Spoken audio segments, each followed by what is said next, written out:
మీ ఇంట్లో మొదటి కోటీశ్వరుడు మీరే అవ్వాలనుకుంటున్నారా? ఈ ఫైనాన్షియల్ వెబినార్ లో ఇప్పుడే జాయిన్ అవ్వండి. ఛానల్ ఈ రోజు మనతో పాటు రమగారు ఉన్నారు. నమస్తే రమగారు. నమస్తే జయ.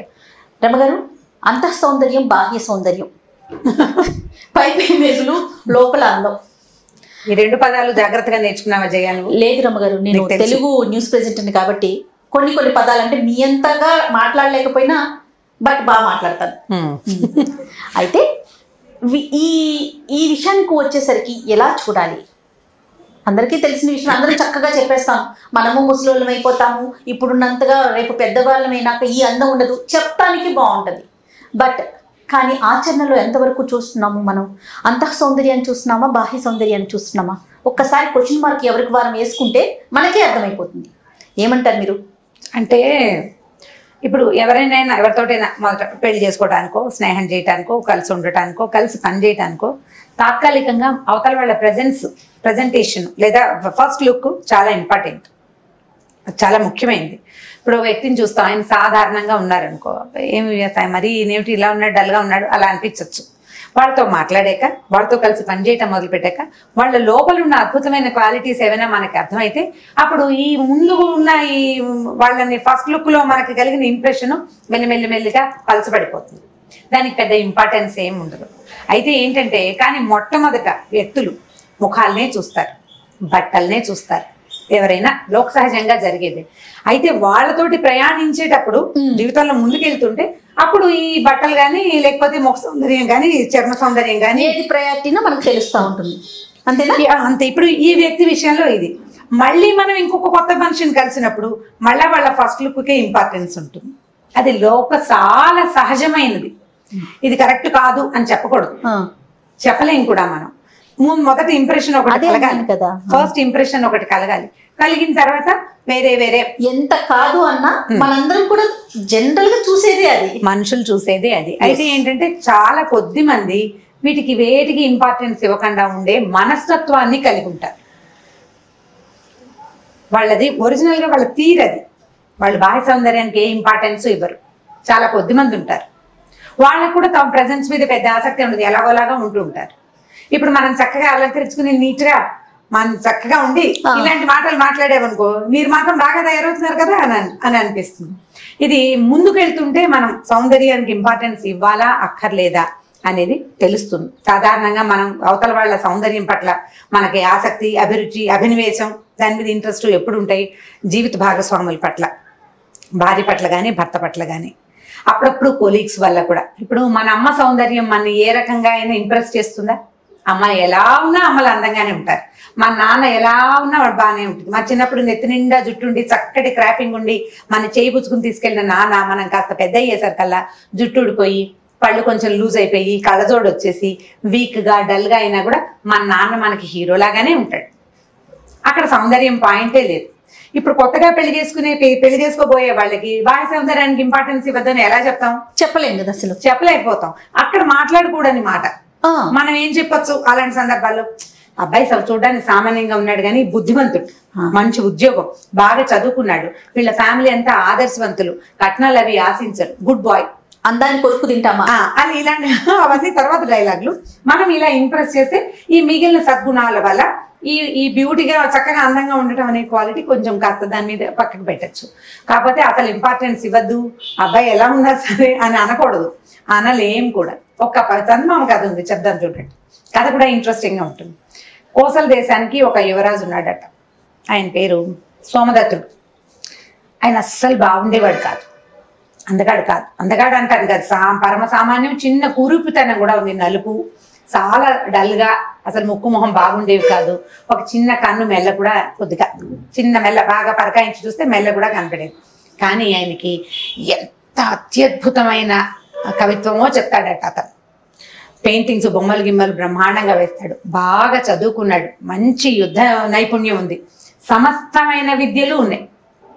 వ్యక్తి మాత్రం సౌందర్యవంతుడు కాదు. రాజుగారు బాగానే ఉంటారు, ఆయనంత అనాకారి కాదు.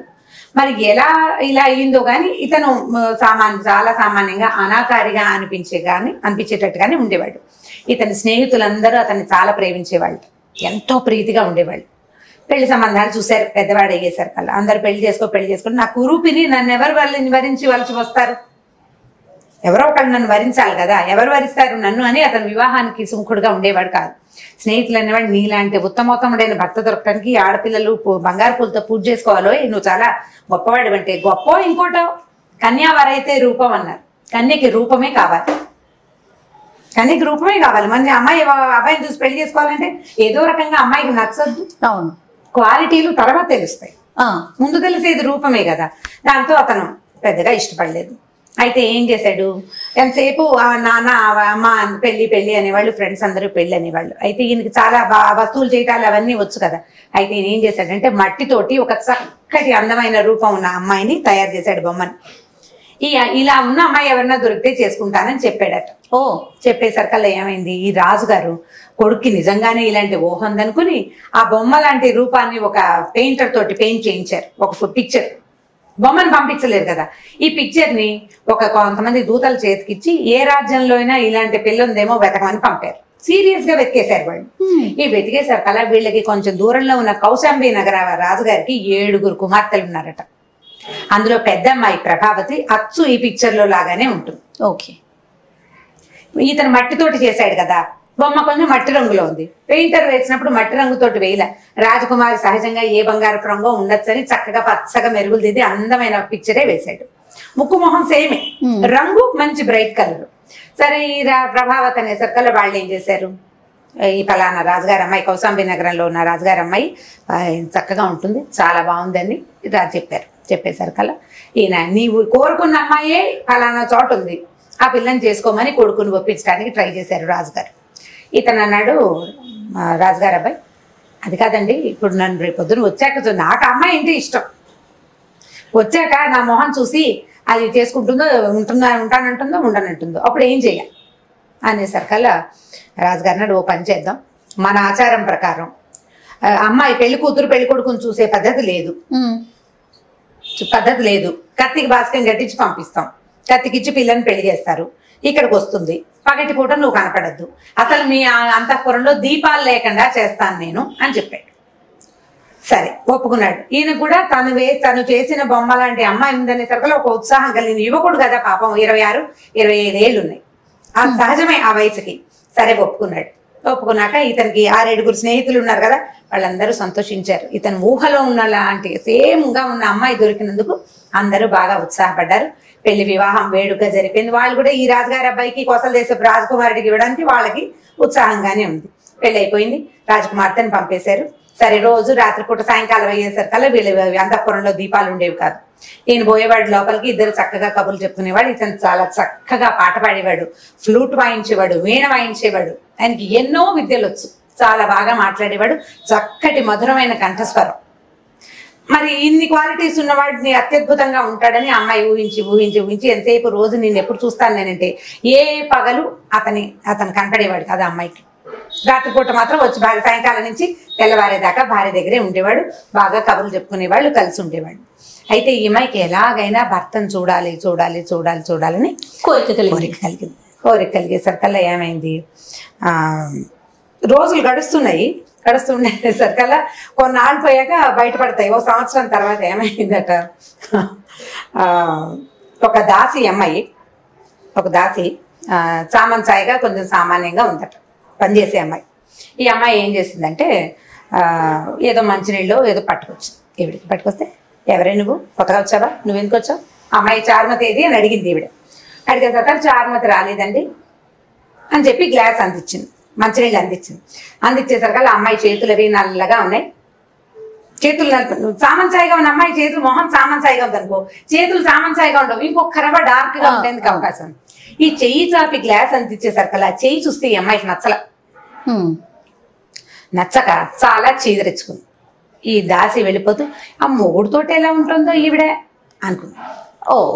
చిన్న పుచ్చుకుంటారు చూడు, నువ్వు నల్లగా ఉన్నావు, నువ్వు మురిగా ఉన్నావు, నువ్వు అలా ఉన్నావు, ఇలా ఉన్నావు అంటే కడుపులో ఒక కష్టం తోస్తుంది. ఆ కష్టంతో ఆ అమ్మాయి ఆ మాట అనేసరికల్లా ఏమిటి, ఎందుకు ఇలా అన్నది, ఏదో అంది, ఆ అన్నమాట ఏమిటి అనేది బాగా విని ఆలోచించుకుని ఈ లోపల ఒకళ్ళిద్దరు స్నేహితులు మీ ఆయన ఇంత కురుపిగా ఉన్నాడని ఉత్తరాలు ఏవో రాశారు. దాంతో ఈ అమ్మాయి తనని మోసం చేశారని తెలుసుకుని ఏం చేసింది, నేను ససేమిరా ఇక్కడ ఉండనని చెప్పేసి పుట్టింటికి వెళ్ళిపోయాను. ఓకే. చాలా బతిమలాడాడు ఆయన.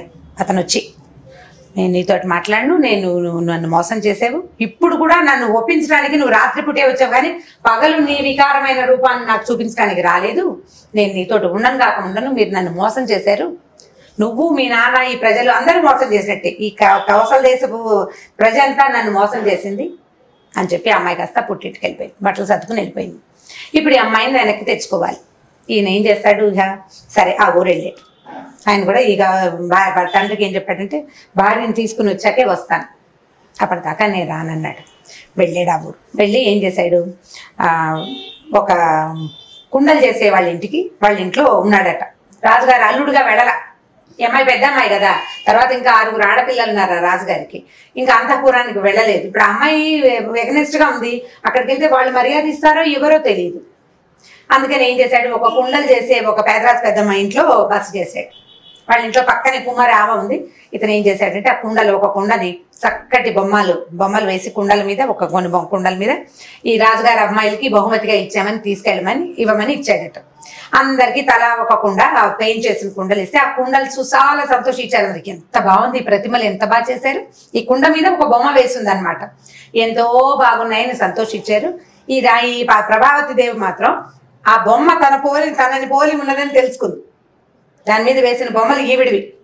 దాంతో ఈ పని చేసింది తన భర్తే. అతను తప్పిస్తే దగ్గరగా రాణి గారిని ఎవరు చూస్తారు? ఓకే. ఎవరాణిని ఇంకొకటి చూడదు కదా, ఆమె భర్త తప్ప. దాంతో ఈ భర్తే చేశాడని నా కుండ పగల కొట్టేసింది ఆవిడ. ఒప్పుకోలేదు. సరే మర్నాడు ఏం చేసేట, ఈవిడ సౌధం బయట కూర్చునేది. వాకిట్లో సాయంకాలం పూట చల్లగా గాలి కూర్చుంటారు కదా, ఫ్లూట్ వాయిస్తూ తిరుగుతూ ఉండేవాడు. అందరు ఎంత బాగుంది వేణువాదం, ఆ వాయించేవాడు ఎవడో కావాలని ఈ అమ్మాయిలందరూ అడిగేవాడు. ఈవిడికి తెలుసు ఆ ట్యూన్ తన భర్తదని, అయినా సరే ఆవిడ ఒప్పుకునేది కాదు. ఇంతలో సరే ఏమైందట, కొద్ది రోజులు గడిచినాయి. ఏ విధంగా ట్రై చేసినా ఆ అమ్మాయి భర్తను చూడడానికి ఒప్పుకోలేదు. ఈ నగరంలో వాళ్ళందరికీ ఈ పెళ్ళైన పెద్ద ఆడపిల్ల ఇలా ఇంటికి వచ్చేయడం వాళ్ళెవరికి నచ్చలేదు. రాజనగర్లో ఉన్న వాళ్ళకి కురూపో ఇంకో రూపో రాజు కొడుకు, రేపొద్దున రాజు అవుతాడు.